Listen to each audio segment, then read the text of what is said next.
Innahu min Sulaiman wa innahu bismillahirrahmanirrahim.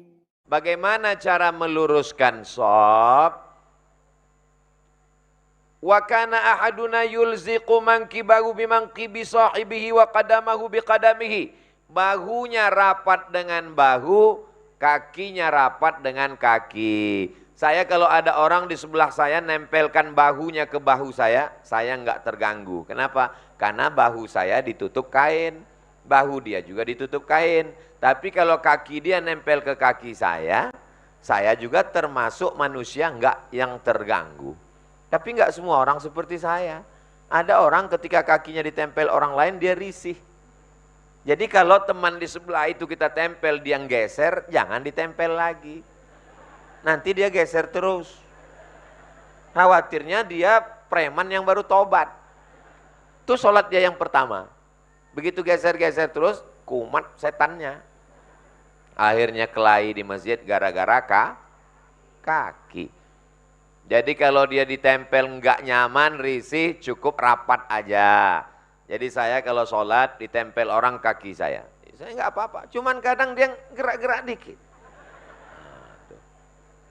Kadang imam sudah ghairil maghdubi alaihim waladdallin, orang masih geser kaki lagi. Bahu dengan bahu, kaki dengan kaki. Mungkin di kalangan ibu-ibu enggak jadi masalah karena ibu-ibu pakai kaos kaki, kok kaos oblong? Mana ibu-ibu? Man wasala safan wasalahullah. Siapa yang nyambungkan shaf maka Allah menyambung hubungan dengan dia. Wa man qata'a shaffan qata'ahullah. Siapa yang memutus shaf maka Allah putuskan hubungan dengan dia. Jadi shaf ini bukan perkara yang sepele. Kalau mau nyambung dengan Allah maka sambunglah shaf, jangan putus shaf. Shaf itu Pak Ustadz apa yang ada kuah-kuah itu shaf ayam. Yang dimaksud dengan shaf ini artinya barisan. Ada barisan lurus. Allah suka barisan yang lurus. Ibu, bapak sudah tahu nggak bahwa sebelum sholat itu shafnya mesti lurus? Dari kecil kan? Tapi kenapa imam selalu sebelum sholat luruskan shaf, luruskan shaf? Karena sifat manusia ini lupa. Belum pernah saya sholat tiba-tiba imam di masjid itu ngomong gini, jamaah sekalian, saya tidak menyuruh kalian meluruskan shaf karena kalian udah tahu semua kan? Sunnah hukumnya imam sebelum mengangkat takbiratul ihram, dia lihat dulu ke belakang. Kalau saya jadi imam, sawus sufuf fa inna taswiyatas shaf min tamamis shalah. Luruskan shaf, luruskan shaf. Saya pun lihat jamaah. Ini kue kok belum dibagi semua ini. Luruskan shaf. Luruskan shaf, luruskan shaf. Saya lihat kanan sudah lurus, ada yang enggak nyambung. Itu shaf pertama kok belum ini. Itu yang belakang itu maju ke depan, maju ke depan. Nah, udah lurus semua, sudah. Cukup begitu, enggak perlu lantas imamnya ke belakang meriksa satu-satu. Mentang-mentang dari Babin Kamtipmas.